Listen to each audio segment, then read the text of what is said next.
Today in this video, we're going to talk about how many credit pulls are too many. That's a question a lot of people seem to have. How many credit pulls are too many? Check it out.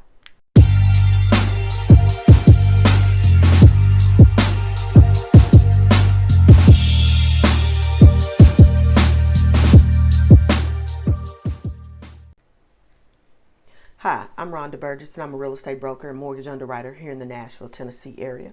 And my firm is Southern Living Realty Partners. All right, let's get down to it. Okay.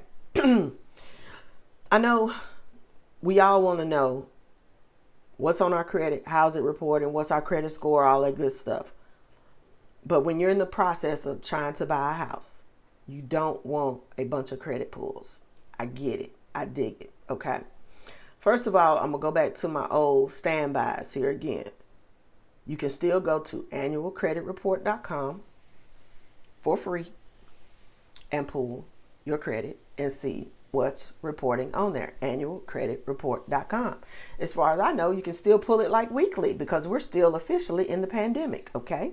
Number 2, you can get a free account at Experian.com. And that free account, which I have the free account myself, the free account shows you your credit score. Okay. A lot of your credit cards, or if you bank with credit unions, I know I bank with Navy Federal and I also bank with PenFed. And I know, Navy Federal show you your credit score and everything. Capital One will show you your credit score. Now, I know those are different. Those credit scores are different than the mortgage credit score. Okay. But those numbers, those credit scores from those organizations will give you a general idea of where you're at. It will give you a general idea because they're all, if you're late, if you got a lot of collections, write-offs, charge-offs, you got a whole bunch of junk on your credit report, they all going to say the same thing.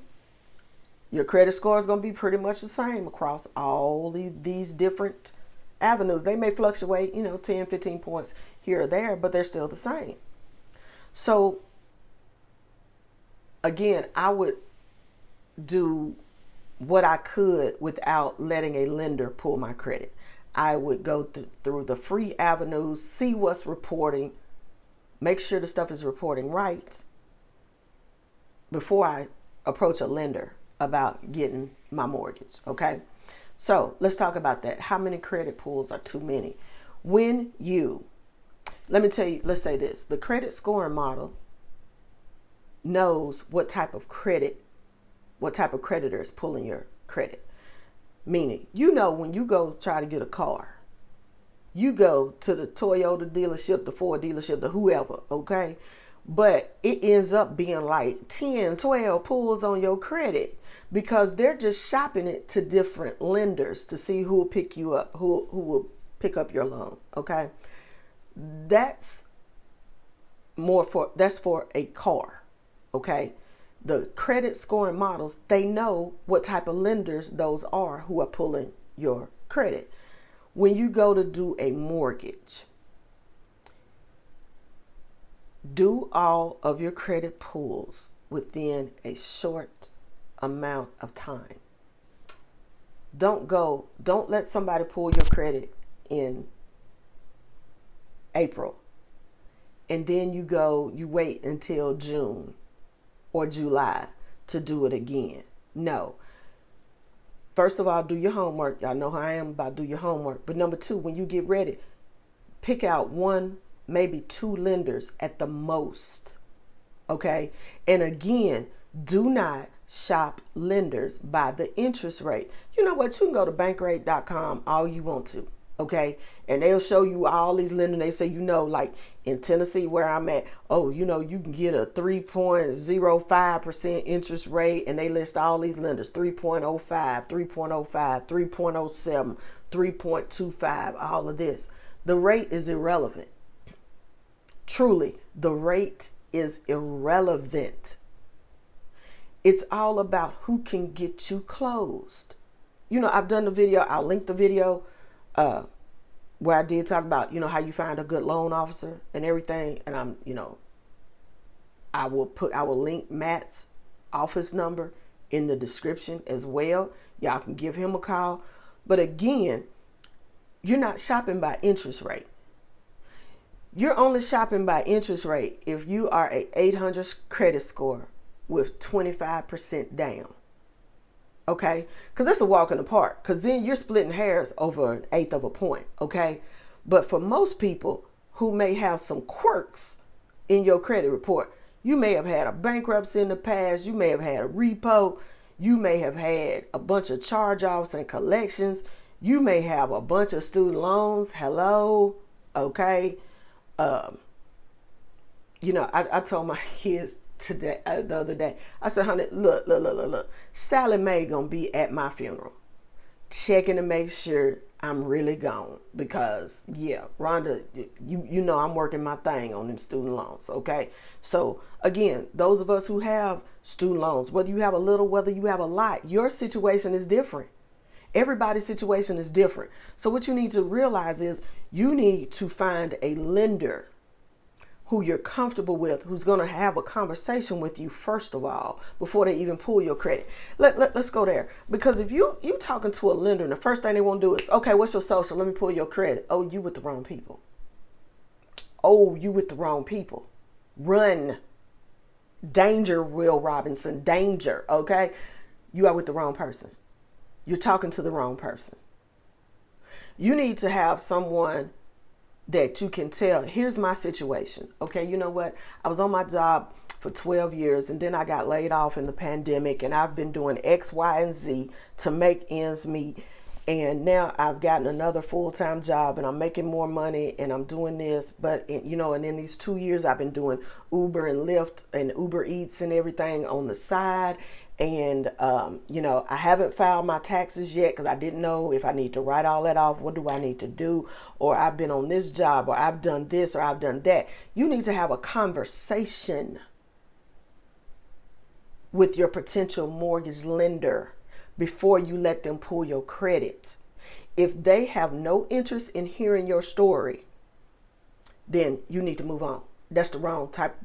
That's not the person for you. Because see, a good lender like Matt can listen to you. A lot of y'all call me and I say, okay, give me the scenario. And you can tell me in 2 minutes, and then I say, no, that's not going to work. Or you need to do this, or you need to do that. I don't even do loans anymore. I haven't done loans in years. Okay. But that's where the experience comes into play. You need a realtor and a loan officer who will listen to you and who can tell you whether or not what you're trying to accomplish can be done, or what you need to do to get to that point that you can become a homeowner. Okay. But again, too many credit pulls. Don't let more than 2-3 lenders pull your credit within a span of 2 to 3 weeks. Period. So let's say on Monday, you talk to one lender. Okay. And you go through the whole spiel. You give them your information, everything. They pull your credit. Now, off of that one credit pull, you may see 2 credit pulls. Because especially like if you're going to a bank, then the only paper normally they can do at the bank is their own paper, meaning they can only write the programs that they have right there at the bank. Okay. But if you're dealing with a broker, which I strongly encourage you to deal with a broker or a mortgage banker who has more products available than just their in-house vanilla cookie cutter loans. Okay. So if you're dealing with someone else, you may see 2 credit pulls. Okay. That's fine. Now let's say you still want to shop around or whatever. One more. Do one more lender within that same 2 weeks. No more than 3 weeks. That way, all those several credit pulls that you have will not impact your score, because the scoring model is seeing that all these pulls were by a mortgage lender within a certain window of time. So the scoring model knows, oh, you're just shopping. They're shopping. They're trying to find the best person for them to do this loan. So it's not going to impact you as much. But if you're willy-nilly out here, you wait to 3, 4, 5, 6 months in between, or you're calling like 7, 8 places searching for this elusive interest rate. Let me touch on that just 1 second. When you see these rates at Bankrate, or you see these, they're advertised or whatever, please look at the fine print. Please look at the fine print, because 9 times out of 10, you've got to pay points to get that interest rate. Okay, a point is 1% of the loan. Okay, so if it's advertising, yeah, we can get you 4. If the going rate right now is 4.5, and they say, oh yeah, we can get you 4, and you out here, you calling everybody and their grandmama trying to get this 4% interest rate, but you ain't read the fine print that says it's gonna cost you 2.5 points to get down there. Okay, so if you're at 2.5 points to get that 4% rate, number one, it's gonna tell you what your credit score has to be, what the loan to value has to be, and normally it's less than 80%. Okay. Whereas y'all are out here looking for a 97% or 100% or 95% loan, you couldn't get that interest rate with that high of a loan to value anyway. But then you're looking at 2.5 points on a $400,000 loan. Let's do that. That's $10,000 that you're going to have to pay the bank just to bring that interest rate down 0.5 point. Is that worth it? Do you have it? Okay, so don't be doing all this jumping around and letting people pull your credit because you're trying to get some interest rate that you seen on TV, or you seen, on some advertisement, on Facebook or whatever. And that's not even realistic to your situation. Okay, and let's just be honest. At this point, a lot of you have waited so long that you just need to get in where you fit in. Again, I did a video the other day where I talked about 40-year loans are bad. If you got to do a 40, do a 40. Okay, ain't no shame. Oh, y'all know me. Ain't no shame in my game. If I'm trying to get something, I'm trying to get somewhere, or I'm trying to get something accomplished, don't worry about it. You know what? Just cause your sister bought last year, and she got a 2.75% interest rate. We don't care. Can I go there? We don't care. We don't care at all. As the realtor, I don't care. As the mortgage lender, that your lender's not going to care. That doesn't have anything to do with the price of tea in China today and what you're trying to do. So don't harp on the fact of what other people got. Quit envying what other people got, what other people did, whatever. You need to concentrate on you, because it's all about you. This ain't got nothing to do with nothing else. So don't be over here letting everybody pull your credit, trying to get some interest rate that's long gone and that you didn't qualify for in the first place. Okay? Let's get that straight right now so that we can get what we need to get accomplished today. Again, my name is Rhonda Burgess, and I am a real estate broker here in the Nashville, Tennessee area. If you need assistance with your home ownership trek, your journey, feel free to give me a call. My number is 615-554-0832. Thank you, and as always, have a blessed day.